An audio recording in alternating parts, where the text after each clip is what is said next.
Bismillahirrahmanirrahim. Qala musannif rahimahullah wa nafa'ana bi'ulumihi fid dharain amin ya rabbal alamin. Wa kama annahu yajibu 'ala shaimi al-imtina'u minal muftirati yambaghi lahu ay yakhfadha jawarihahu min kulli ma fi hurmatun wa illa fala shauma lahu.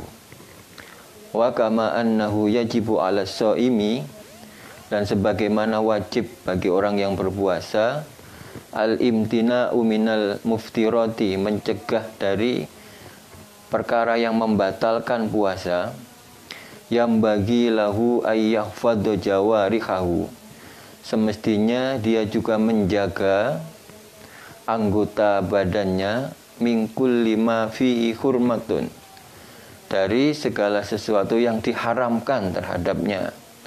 Wa illa, jika tidak, fala shauma lahu, maka dia dianggap tidak berpuasa.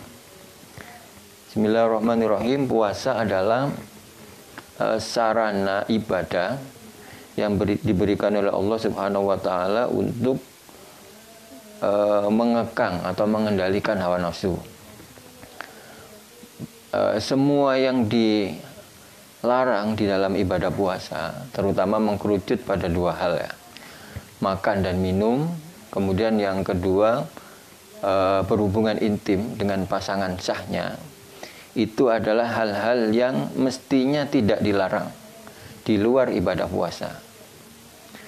Kalau mencuri misalnya atau memakan hasil korupsi, itu sudah jelas haram. Atau berhubungan dengan yang bukan istrinya atau yang bukan suaminya, itu jelas dilarang. Itu tidak menjadi pembahasan di dalam ibadah puasa. Tapi ini adalah melarang sesuatu yang semestinya tidak dilarang. Tujuannya apa? Agar manusia bisa mengendalikan dirinya, mengendalikan hawa nafsunya. Apa yang dilarang itu sebenarnya tidak dilarang, tapi pada waktu tertentu yang sudah ditentukan, makan dan minum serta berhubungan tadi, diharuskan untuk ditahan sampai nanti pada waktu yang sudah diperbolehkan. Nah, pertama. Kemudian yang kedua, waktu atau masa menahan diri ini pun ditentukan. Jadi kalau hariannya mulai dari terbit fajar atau waktu subuh sampai nanti tenggelam matahari atau waktu maghrib.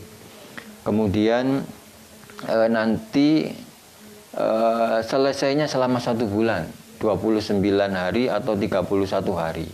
Dan tidak bisa ditawar-tawar. Karena memang waktunya dibikin standar. Semua umat Islam yang menjalankan ibadah puasa tanpa kecuali. Kenapa dibikin standar? Karena masa untuk menjalani ujian, melatih diri untuk menahan hawa nafsu itu dibikin standar 29 atau 30 hari. Sekalipun misalnya ada seorang yang sudah biasa menahan hawa nafsunya, sudah biasa berpuasa Senin Kamis misalnya, atau berpuasa puasa sunnah yang lain, ini tidak dianggap. Karena yang diperhitungkan adalah 29 atau 30 hari pada saat menjalani ibadah puasa Ramadan. Sampai ketika ada seorang berhalangan, ya, misalnya ketika sakit, faman kana maridan aw ala safarin, atau dalam perjalanan, fa'iddatun min ayyamin ukhor, disuruh untuk mengganti pada hari yang lain. Karena memang standar waktunya untuk menahan diri ini 29 atau 30 hari. Jadi fa'iddatun min ayyamin ukhor. Sampai ibu-ibu atau kaum perempuan yang tidak menjalankan ibadah puasa pun harus juga mengganti. Berbeda dengan sholat. Kalau sholat ada bonus. Akan tetapi kalau puasa tidak ada bonus sama sekali. 3 kelompok, ya. Misalnya kalau yang haid, ya, misalnya itu sudah jelas harus mengganti pada bulan berikutnya setelah Ramadan, ya. Kalau bisa sebelum Ramadan yang berikutnya sudah tuntas. Begitu juga ibu-ibu yang hamil atau menyusui, pun mereka juga harus mengkodok nantinya. Nah, ini kadang-kadang salah juga. Saya punya pengalaman dengan para jamaah ya. Jadi ternyata sebagian ibu-ibu ketika tidak berpuasa karena hamil ya, terutama hamil yang bulan-bulan pertama itu, atau pas ketika menyusui itu tidak mengkodok puasanya, hanya membayar fidyah. Nah, saya bilang tidak bisa begitu karena enak saja ya puasa yang satu hari itu cuma diganti fidyah uang 10.000 misalnya. Tidak seperti itu, padahal misalnya ada yang batal puasa karena berhubungan intim misalnya sampai menggantinya 60 kali puasa ya, atau memerdekakan budak. Jadi ada salah pahaman informasi ya dari ibu-ibu sebagian maksudnya. Kalau tidak puasa karena hamil atau menyusui, dia tetap wajib mengqadha. Bahkan misalnya kalau cuman sekedar takut anaknya kekurangan gizi misalnya, sementara dirinya kuat, maka dia harus membayar dua hal. Mengqadha sekaligus membayar fidyah. Fa in khafata ala auladihima faqad. Apabila mereka itu orang hamil dan menyusui itu hanya takut anaknya saja, sementara dirinya kuat, maka hukumnya dia bukan seperti orang sakit. Kalau seperti orang sakit ya berarti cuma mengqadha. Nah, sementara ini tidak. Dia sebenarnya kuat tapi dia khawatir anaknya kurang gizi, maka dia harus membayar dua hal, qadha dan fidyah. Tapi kalau memang dia nggak kuat puasa, ibu-ibu tadi yang menyusui atau hamil nggak kuat puasa, lemah misalnya, karena misalnya anaknya nyusunya terlalu kenceng, atau yang hamil pertama itu masih lemes, nggak kuat puasa, maka dia cuma mengqadha.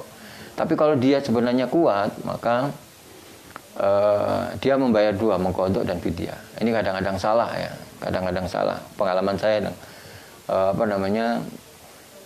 memberikan ceramah di hadapan ibu-ibu ya.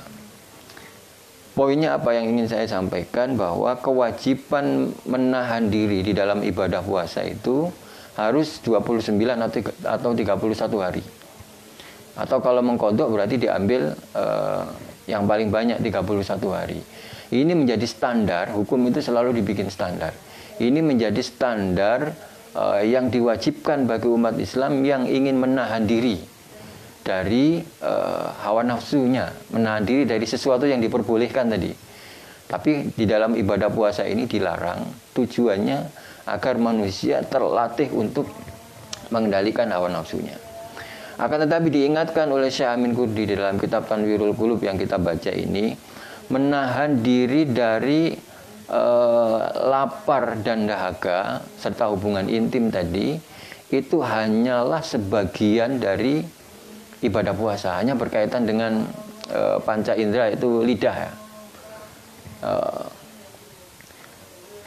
Kalau seseorang tidak mampu untuk menahan diri dari melakukan hal-hal yang dilarang oleh indera yang lain, nanti disebutkan ada 3 terutama ya, mata, kemudian telinga, kemudian mulutnya, lisan untuk bersuara maksudnya, maka sebenarnya dia tidak puasa. Ya, Bismillahirrahmanirrahim. Ini tingkatan yang kedua nanti ya. Tingkatan yang pertama sekedar menghindari dari hal-hal yang membatalkan puasa itu, makan, minum, dan berhubungan intim. Nah, ini nanti sebagian disebut sebagai puasanya orang awam. Sekedar memenuhi kewajiban atau menggugurkan kewajiban. Sudah selesai dari secara secara hukum dia sudah bebas dari kewajiban menjalankan puasa. Tapi disebutkan nanti sebenarnya dia tidak berpuasa.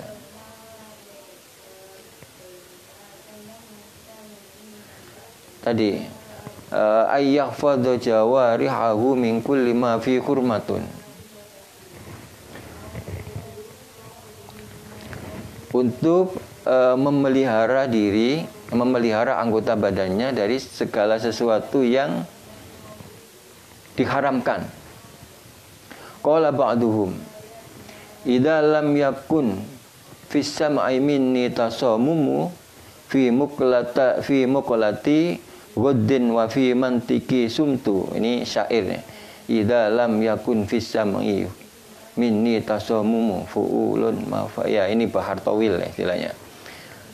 Fuulun mafailun fuulun mafailun fuulun mafailun fuulun mafailun. Idza lam yakun fis sam'i minni tasamumu wa fi muqlati ghaddun wa fi mantiki sumtu fahadda idzan min saumi al-ju'u wa doma wa in qultu inni sumtu yauman fama sumtu. Idza lam yakun fis sam'i minni tasamumu, jika telinga saya tidak bisa seakan-akan tuli ya pada saat ibadah puasa itu, wa fi muqlati ghaddun, dan penglihatan saya seakan-akan tidak terpejam pada saat ibadah puasa itu, wa fi mantiki sumtu, kemudian lisanku juga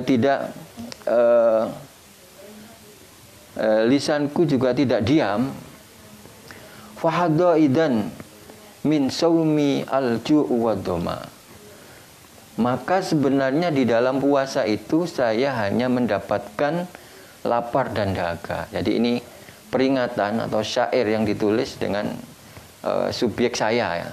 Jadi ini saya akan introspeksi. Wa in qultu inni sumtu yauman fama sumtu. Jika dikatakan saya ini sedang berpuasa pada hari itu, maka sebenarnya saya tidak puasa. Karena puasanya tadi cuma sekedar menggugurkan kewajiban ya. Tapi beberapa aspek yang substantif di dalam menahan diri dalam puasa itu tidak dijalankan. Idza lam yakun fis sam'i minni tasamumu wa fi muqlati waddud wa fi mantiki sumtu fahadda idan min saumil ju'u waddoma wa in qultu inni sumtu yauman fama sumtu ya. Itu tadi syairnya. Fala yahfaka anna sauma innama ju'ala li kasrin nafsi wa qam'iha anis syahwati wal ma'asi. Wala yahfaka, dan tidak diragukan lagi buat kalian, anna sauma, bahwasanya puasa, innama ju'ila, ketika diciptakan atau diperintahkan itu li kasrin nafsi, untuk mengacaukan hawa nafsu ya. Wa qam'iha, dan mencegah hawa nafsu anis syahwati, dari syahwat, wal ma'asi, dan kemaksiatan. Jadi poinnya adalah di hawa nafsu ya, bukan sekedar makan dan minum. Itu bagian intinya saja yang kita sebut tadi sebagai puasanya orang awam ya. Fa idza lam yazal al insanu muttabi'an hawahu akifan ala ma'siyati maulahu falya'lam annahu lam yasum ramadhana. Fa idza lam yazal al insanu, apabila seseorang itu masih muttabi'an hawahu, mengikuti hawa nafsunya, akifan ala ma'siyati maulahu, kemudian tetap saja menjalankan kemaksiatan kepada Tuhannya pada saat berpuasa itu ya. Yang suka marah tetap marah, kemudian yang suka tidak jujur bekerja, entah di kantor atau di instansi pemerintahan juga tetap jalan. Kemudian yang punya sikap yang tidak bagus terhadap tetangganya, terhadap orang lain juga tetap jalan. Fal ya'lam annahu lam yasum ramadhana, maka ketahuilah sesungguhnya dia sedang tidak berpuasa Ramadan. Fal ya'lam annahu lam yasum ramadhana. Innama huwa fi surati shaimin, ketika dia seakan-akan seperti orang yang berpuasa, ja'iin, yang seperti terlihat orang yang lapar, atsanin, juga terlihat seperti orang yang dahaga, maka tetap saja dia tidak disebut orang yang berpuasa. Liqauli sallallahu alaihi wasallam, dikuatkan oleh hadis Nabi Muhammad sallallahu alaihi wasallam, kam min shaimin laisa lahu min siyamihi illal ju'u wa kam min qaimin laisa lahu min qiyami illa sahru. Kam min shaimin, banyak sekali orang yang berpuasa, laisa lahu min siyami, dia tidak mendapatkan apapun dari puasanya illal ju'u, kecuali lapar. Wa kam min qaimin, banyak juga orang yang qiyamul lail, ya, menjalankan sholat atau berzikir, laisa lahu min qiyamihi, kemudian tidak mendapatkan apapun dari qiyamul lailnya illa sahru, kecuali cuman begadang saja. Jadi ini hadis Nabi terkait dengan orang yang berpuasa. Jadi poin yang ingin disampaikan bahwa betapa puasa itu adalah fasilitas ibadah yang diwajibkan oleh Allah Subhanahu wa taala kepada kita sebagai ajang latihan kita untuk mengendalikan, ya, hawa nafsu kita. Nah, tingkatan pengendalian hawa nafsu yang paling ringan adalah makan dan minum serta yang tadi berhubungan intim. Nah, yang substantif tadi menahan diri dari semua hal yang memang tidak dikehendaki oleh Allah Subhanahu wa taala yang berkaitan dengan semua anggota badan. Nah, hari-hari ini saya kira anggota badan yang paling aktif untuk melakukan kemaksiatan ya tangan, ya, lewat gadget, ya, dari mata, kemudian realisasinya lewat gadget, lewat tangan, kemudian dari telinga pendengaran dengar apa, kemudian realisasinya lewat tangan, kemudian dari mulut mau habis ngobrol apa, realisasinya lewat tangan. Semuanya sekarang lewat tangan, ya, hampir mirip dengan yang digambarkan di dalam surat Yasin itu, ya. Salah satu realisasi hari kiamat itu kan al yauma nakhtimu ala afwahihim wa tukallimuna aydihim. Mulutnya dikunci tapi tangannya bicara. Jadi menjadi saksi pada hari kiamat nanti. Tapi ternyata kalau dilihat kenyataan sekarang, hari kiamat itu sudah terjadi. Orang sudah tidak bicara dengan mulut tapi dengan tangannya. Nah, maka kalau bicara puasa di dalam konteks modern, ya, di suasana new normal ini, normalitas baru ini, adalah puasa mengendalikan tangan kita dari hal-hal yang memang tidak dikehendaki oleh agama. Kalau tidak, maka sebenarnya kita tidak sedang menjalankan puasa, seakan-akan saja menjalankan ibadah puasa. Maka poin saya yang saya tulis di dalam tema kajian ini, pertanyaannya, kenapa ketika akan mengakhiri Ramadan kita itu layak bersedih? Kenapa? Karena memang betapa selama bulan Ramadan kemarin kita tidak puas, ya, dengan hasil puasa kita. Oh, ternyata puasa kita selama ini cuma menahan lapar dan dahaga. Tapi apa boleh buat, puasa Ramadan sudah mau kelar, ya, sudah mau selesai. Jadi kita sedih, ya. Ya mirip-mirip lah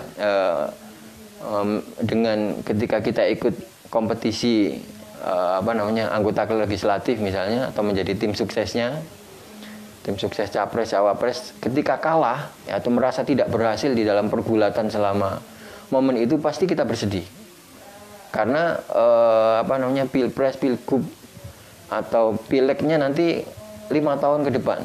Jadi kita sedih, kita menunggu 5 tahun yang akan datang. Nah, puasa juga demikian. Kalau kita tidak merasa sukses di dalam menjalankan ibadah puasa selama 1 Ramadan ini, kita layak sedih. Kenapa bersedih? Karena Ramadan sudah habis. Kita harus menunggu Ramadan tahun depan. Ya, seperti tadi kita harus menunggu pemilihan legislatif 5 tahun ke depan. Nah, kalau ini Ramadan kita harus menunggu Ramadan setahun ke depan. Sebaliknya nanti menjelang Sya'ban kita bahkan disuruh berdoa, Allahumma barik lana fi Rajab wa Sya'bana. Allahumma barik lana fi Rajab wa Sya'bana wa ballighna Ramadan. Kita di bulan Ramadan, di bulan Rajab dan Sya'ban sudah berharap segera Ramadan, karena kita sedang merindukan momen-momen latihan pengendalian hawa nafsu ini yang pada tahun kemarin kita tidak puas. Nah, saya kira ini salah satu jawaban kenapa pada akhir-akhir bulan Ramadan kita layak untuk bersedih. Karena ternyata selama menjalankan latihan di bulan Ramadan itu kita tidak sepenuhnya berhasil. Kita mungkin sudah berhasil menahan diri dari lapar dan dahaga serta berhubungan intim dengan pasangan yang sah tadi, tapi secara substantif kita tidak berhasil melakukan latihan pengendalian hawa nafsu secara lebih keseluruhan tadi. Mengendalikan emosi, mengendalikan kemarahan, kemudian mengendalikan rasa iri, rasa dengki dan seterusnya yang kita masih menginginkan bulan-bulan puasa berikutnya, sehingga kita ingin melakukan latihan lagi dan lagi di dalam momen Ramadan itu. Mudah-mudahan bermanfaat buat kita semua, dan ini kira-kira adalah kajian terakhir. Mudah-mudahan tahun depan bisa mengkaji lagi dan lebih serius, dan kira-kira persiapannya akan lebih matang, karena ini kemarin sebenarnya iseng-iseng membaca, kemudian keterusan. Persiapan dari sisi teknis juga kurang, kemudian kesiapan mutolaahnya juga kurang. Lama tidak membaca redaksi teks kitab kuning, beberapa kalimat juga saya baca agak banyak salah-salah harokat ya, tapi insya Allah keterangannya tidak salah, karena kitab saya masih lengkap tertulis makna gandulnya. Jadi kalau dari sisi penjelasan insya Allah tidak salah, tapi beberapa bacaannya kemarin karena sudah lama tidak lalaran, jadi agak salah-salah. Tapi insya Allah mudah-mudahan berikutnya lebih bagus lagi, bermanfaat. Mudah-mudahan bermanfaat buat saya dan kita semua. Wallahu a'lam bishawab, wallahul muwaffiq ila aqwamit thoriq. Wassalamualaikum warahmatullahi wabarakatuh.